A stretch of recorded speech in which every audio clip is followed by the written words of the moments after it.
வணக்கம். Welcome to கதை திரட்டு audio books. இந்த வீடியோவில் நம்ம என்ன கதை கேட்க போகிறோம்னா, பொன்னியின் பொங்கல் சிறுகதை. நம்ம சேனலை இது வரைக்கும் சப்ஸ்கிரைப் பண்ணாதவங்க சப்ஸ்கிரைப் பண்ணுங்கள். பக்கத்தில் இருக்கிற பெல் ஐகானை கிளிக் பண்ணி ஆல்ங்கிற ஆப்ஷனை ப்ரெஸ் பண்ணுங்கள். ஸோ தட் நான் போடுற கதைகளை உடனுக்குடனே நீங்கள் கேட்கலாம். வாங்க கதைக்குள்ளே போகலாம்.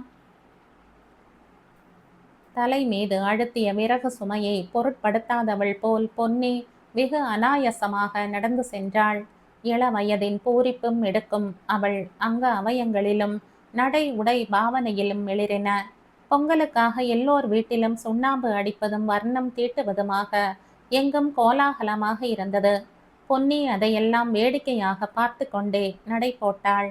2:08 கடக்க வேண்டிய பெரிய தெருவை 4 ஜாமம் நடந்தாள். ஜவுளி கடைகளில் பெரிய பெரிய புதிய புதிய பலகைகளை தொங்கவிட்டு கொண்டிருந்தார்கள். கடை வாயில்களில் ஜே ஜே என்ற ஜனக்கூட்டம் சொல்ல தரமற்று அடைத்து நின்றது.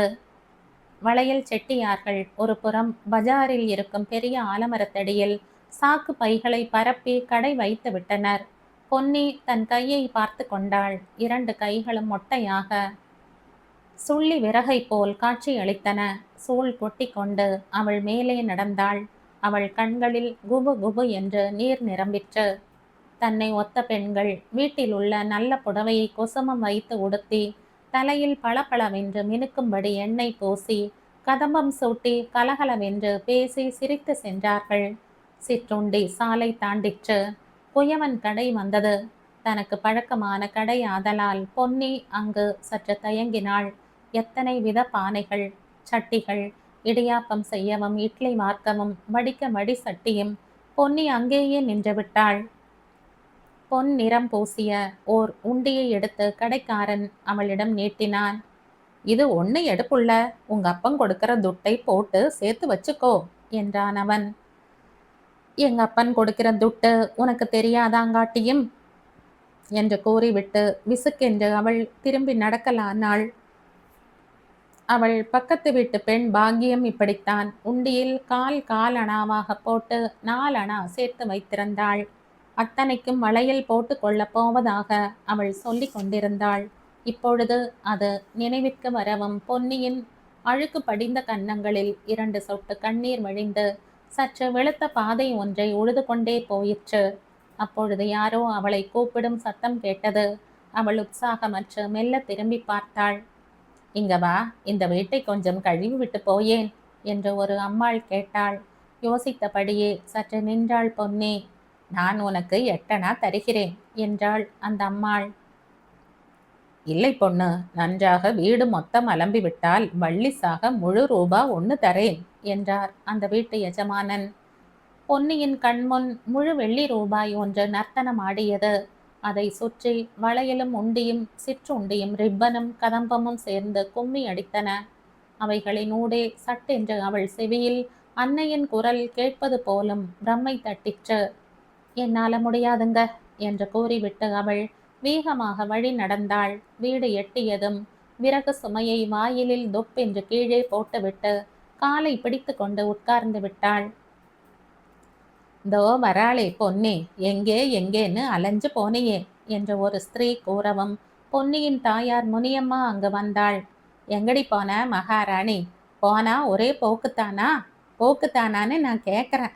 வீட்டில் கைப்புள்ள கத்துது, முறைவாசல் செய்யணும், தண்ணீர் பிடிச்சார போகணும், வீட்டில் அடுப்பில் உடச்சி வைக்க ஒத்த குச்சி இல்லை. போடி, 2 சொல்லி அள்ளி அடினா போகிறாளே பார்க்கணும் என்று ஓவென்று இறைந்தாள் தாயார். பொன்னி ஆத்திரம் பொங்க தன் அன்னையை பார்த்தாள். இந்தா, எனக்கு நீ வேற என்ன செஞ்சு புட்டாப்புல கத்தற? கழுத்துல காசு மாலையும் காதில கம்மலும் போட்டிருக்காங்காட்டியும் இந்த தலையில சட்டியில வழிச்ச எண்ணெயாவது தடவி இருப்பியா? எப்பவும் சின்ன புள்ளேன்னு அவங்களுக்கு தான் செய்யற. நான் வானாம்னு சொல்லி இருப்பனா?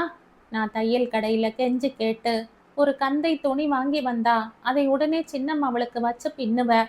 காலையிலேருந்து குழந்தையை பார்த்துக்குன்னு சின்னதுகளை மேய்ச்சிக்குன்னு அப்பனுக்கு கஞ்சி கொண்டு கொடுத்து வீட்டை பெருக்கி சட்டி பானை கழுவி எல்லாம் நான் செஞ்சு வச்சா ஆத்தா நீ வருவ என்னை அடிக்க. சி, என் பொழப்பு ஒரு பொழப்பா? என்ன சொன்ன என்று கர்ஜித்தாள் தாய் கையை ஓங்கி கொண்டே. என்னத்த நான் சொன்னேன்? அடிக்க வந்துட்டியே. இப்பதான் ஒரு வீட்டை கழுவினா 1 ரூபாய் தாரேன்னு சொன்னாங்க. அத கூட வாண்டான்னு சொல்லிட்டு இங்க வந்தா. கிடைக்கிறது இடியும் உதையும். என்ன சொன்ன? 1 ரூபாயா? யார் கொடுக்கறேன்னாங்க? அத செஞ்சுப்புட்டு துட்டு வாங்க கூட முடியலையே உனக்கு? மகராசன் வீட்டு பொண்ணு பாரு, ரூபா கொடுக்கறேன்னு சொன்னா வாண்டான்னாளாமே. வாண்டான்னு. அதை விட உனக்கு என்னடி வேலை?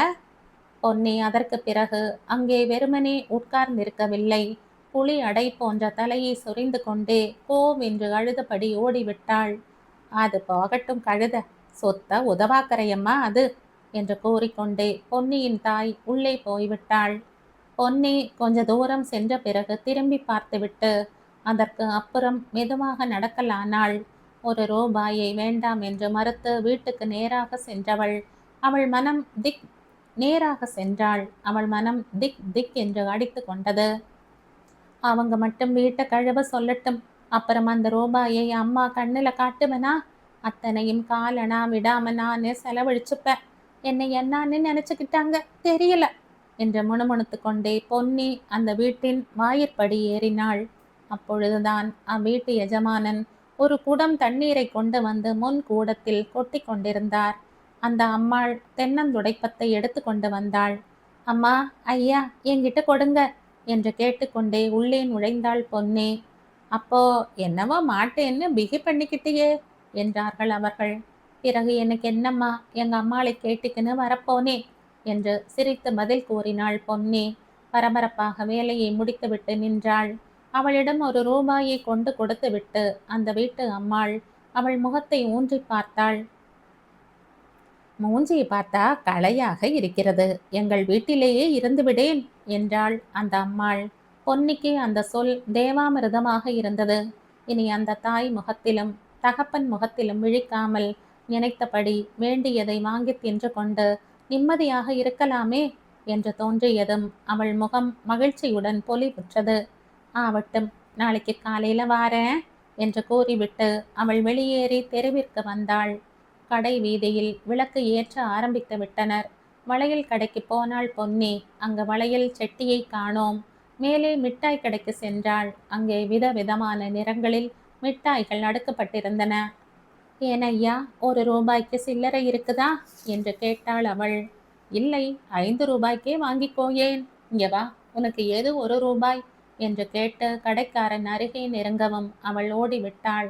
அந்த கணத்தில் அவள் மனதில் பீதி குடிகொண்டது. தன்னிடத்தில் இருக்கும் ரூபாயை பிடுங்க உலகமே காத்து கொண்டிருப்பது போல் அவளுக்கு தோன்றவும் அவள் நேரே வீட்டை நோக்கி ஓடினாள். வீட்டினுள் நுழையும் முன் ரூபாயை தலைப்பில் நன்றாக முடி போட்டு கொண்டு இடுப்பில் செருகி கொண்டு உள்ளே சென்றாள். எங்கடி போன என்று கேட்டுக்கொண்டே முனியம்மா அவளை அணுகினாள். பொன்னி இடுப்பு துணியை கெட்டியாக பிடித்து கொண்டு அதி ஜாக்கிரதையுடன் தாயின் அருகே போனாள். எங்க போன என்று மீண்டும் கேட்டாள் தாய். நான் எங்க போன, அந்த பனை மரத்து பக்கமா போய் அழுதுகிட்டு வந்த. நீதான் என்னை அடிக்க வந்தியே என்று பொன்னி பதில் சொல்லிவிட்டு படுக்க சென்றாள். எக்கா, எக்கா, எனக்கு இன்னா கொண்டு வந்த? முறுக்கு, மூசுண்டை என்று கேட்டுக்கொண்டே அவள் தம்பி 5 வயது சிறுவன் அருகில் வந்து அவளுடன் ஒட்டி கொண்டான். போடா அப்பால என்று உரைத்து கொண்டே அவனை தள்ளிவிட்டாள் தமக்கை. எக்காடி, என் கை வளை 2 இருந்துச்சு பாரு, அதை தம்பி உடைச்சு புட்டான் என்று தங்கை ஓடி வந்து முறையிட்டாள்.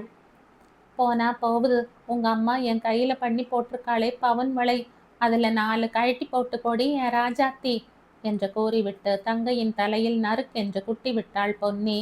தங்கை ஊளையிட்டு கொண்டு ஓடினாள். இதுக்கு என்ன திமிர் வந்துடுச்சு? கொல்லியா கொளுத்துதே என்று கேட்டுக்கொண்டே தகப்பன் வரவும் ஒரு மூலையில் சுருட்டி படுத்து கொண்டாள் பொன்னி. கண்களை இறுக மூடிக்கொண்டு தூங்குவது போல பாவனை செய்தாள். தோ, அதை என்னத்துக்கு அடிக்க போற?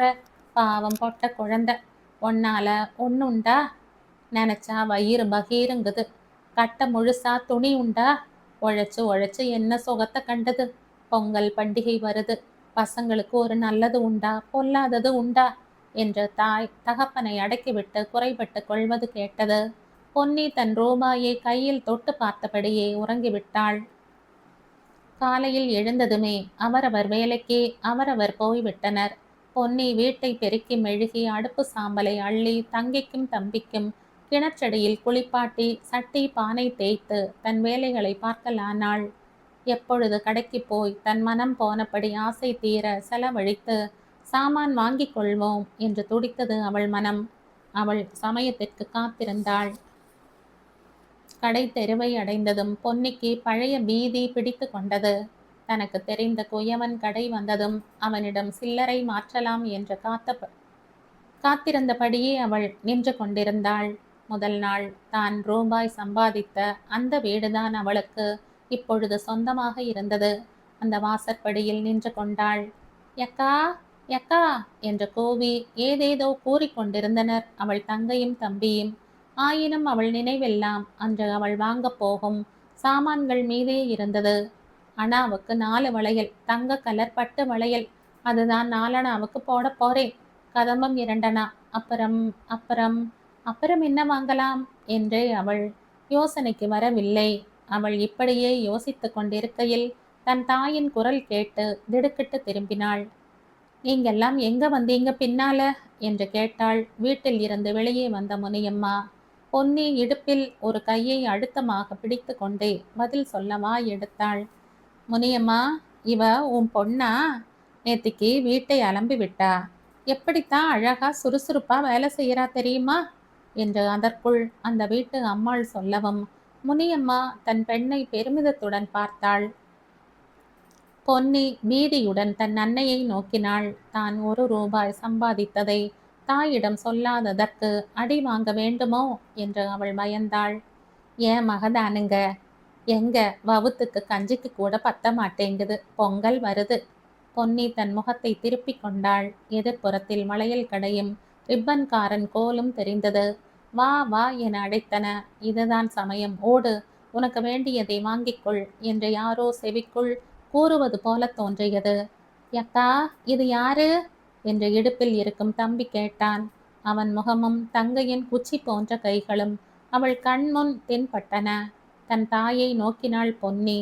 அவளுடைய பரட்டை தலையையும் வெற்றிலை அற்ற வாயையும் அவள் கண்டாள். அம்மா, இந்தா என்று கூறிக்கொண்டே தன் கையில் இருந்த 1 ரூபாயை பொன்னி அன்னையிடம் நீட்டினாள். நீதான் வச்சுக்கோ, அம்மாவை கேட்டு எது நல்லதோ பார்த்து சொக்காயோ ரிப்பனோ வளையலோ வாங்கிக்கோ என்று கூறி அதை வாங்க மறுத்து விட்டாள் தாய். இல்லை அம்மா, நீ தான் எடுத்துக்கோ, பண்டிகை செலவுக்கு வச்சுக்கோ, நான் தான் இனிமே அம்மா வீட்டிலேயே வேலை செய்ய போறேனே என்று உரைத்துவிட்டு பொன்னி தன் அடாத தைரியத்திற்கு பயந்தவள் போல் நாணத்துடன் அந்த வீட்டு அம்மாளை நோக்கினாள். ஆமா முனியம்மா, உன் பெண்ணை எங்கள் வீட்டோடு இருக்க சொன்னேன். உன்னை கேளாமல் வரமாட்டேன் என்று சொல்லிவிட்டாள் என்றாள் அந்த அம்மாள். அதெல்லாம் என்னை கேளாமல் ஒத்த இடத்துக்கு கால் எடுத்து வைக்காது. நீங்க தான் வச்சு வாயார சோறு போடுங்க என்று கூறிவிட்டு முனியம்மா படி இறங்கி போகலானாள். வாடா எப்பா, எக்கா இங்க இருக்கட்டும், நம்ம போவோம் என்று கூறி தன் மற்ற 2 குழந்தைகளையும் கூட்டிக் கொண்டு கிளம்பினாள். பொன்னி அப்படியே பேசாமல் நின்றாள். பிறகு வேகமாக தன் தாயின் பின் ஓடி அவள் கையை பிரித்து 1 ரூபாயை அதில் வைத்தாள். ஏன், நீதான் வச்சுக்க. ஏன், எனக்கு வேண்டாம்மா. இந்த அம்மா வீட்டு வேலையும் எனக்கு வேண்டாம். அப்பால நீ ஒண்டியில இவங்க 2 பேரையும் வச்சுக்கிட்டு வீட்டில் சோறு பொங்கி எல்லாம் எப்படி செய்வ என்று கூறி முடிப்பதற்குள் பொன்னிக்கு துக்கம் முட்டி கொண்டு வந்தது. அழுது விட்டாள். இந்தோ மூளையை பாரு, மூளைய, போடி அம்மா வீட்டுக்கு, எனக்கு வர வவுத்தெரிச்சல்ல நல்லா வெளுத்து வாங்கிட போற என்று கூறி அடிக்க வந்தாள் தாய். போறேம்மா என்று வேண்டா வெறுப்பாக கூறிவிட்டு தன் புது வேலையை ஒப்புக்கொள்ள பொன்னி ஓடினாள். ஏண்டி இவ்வளவு தயக்கம், உங்க அம்மா என்ன சொன்னா என்று கேட்டாள் வீட்டு அம்மாள். வேலையை ஒப்புக்க சொல்லிச்சு. பாருங்கம்மா, அம்மா ரூபாயை வாங்க மாட்டேன்னு மல்லு கொடுக்கிறது என்றாள் பொன்னி பெரிய மனுஷி போல். நீ செலவழிச்சுக்கோ என்றால் உனக்கு என்ன வந்துவிட்டது கொள்ளை? பொன்னி பதில் சொல்லவில்லை. அவள் மனதின் கண் முன்னால் முதல் எழும்பிய போராட்டமும் ஆசையும் ஏக்கமும் இன்று தானாக நிலைத்துவிட்ட நிம்மதியும் தோன்றின. ஏனம்மா, நான் வயிறார உண்டு பூட்டிக்கிட்டு நிற்கும்போது நம்ம கூட பிறந்தது 2ம் கன்றாவியாக நின்னா நல்லா இருக்குமா? நீங்களே சொல்லுங்க. அதாங்க கொடுத்துட்டேன் என்றாள் பொன்னி. அச்சிறுமியின் தாராள மனப்பான்மையையும் தன்னலமற்ற தன்மையையும் கண்டு வியப்புற்று எஜமானி அவளை மனதார பாராட்டினாள். பிறகு உள்ளே போய் ஒரு 4 காசை கொண்டு வந்து அவளிடம் கொடுத்தாள். பொங்கல் திருநாள் வந்தது. பொன்னியின் தங்கமான குணத்தையும் வேலை திறனையும் மெச்சியபடியே இருந்தனர் எஜமானியும் எஜமானனும். அன்று பொன்னி தலை சீவி முகம் கழுவி அழகாக விளங்கினாள். கைகளில் 2 கண்ணாடி வளையல்கள் இருந்தன. அதுவும் எஜமானி வாங்கி போட்டது. அப்பொழுதுதான் அந்த அம்மாள் நினைவு வந்தவளாய், "நாலனாவை என்ன செய்தாய் பொன்னி?" என்று கேட்டாள். எங்க அம்மாளுக்கு சுருக்கு பை வாங்கி வச்சிருக்க. சாயந்தரம் நீங்க கொடுத்த பலகாரத்தையும் கொண்டு கொடுத்து விட்டு அதையும் கொடுக்கலாம்னு நினைச்சேன். அம்மா தனக்கு என்றால் ஒன்றும் வாங்கிக்காது என்றாள் பொன்னி. நீ உருப்பட மாட்டாய், நான் சொல்கிறேன் என்றாள் அந்த அம்மாள். அதை ஒரு ஆசீர்வாதமாக நினைத்து உள்ளம் பூரித்தாள் பொன்னி. நேத்திக்கு எவ்வளவு கேவலமாக யோசிச்சுக்கிட்டேன். நினைச்சாலும் என் பொழப்பு பிடிக்கலை என்று வேறு தன்னை கண்டித்து கொண்டாள். ஊரில் எல்லா பானையிலும் பால் பொங்கிற்றோ இல்லையோ, பொன்னியின் இருதய கலசத்தில் இருந்து பெருந்தன்மையும் பெருமகிழ்ச்சியும் பொங்கித்தான் வழிந்தன. விந்தியா இதழில் 1954ஆம் ஆண்டு வெளிவந்த சிறுகதை இது.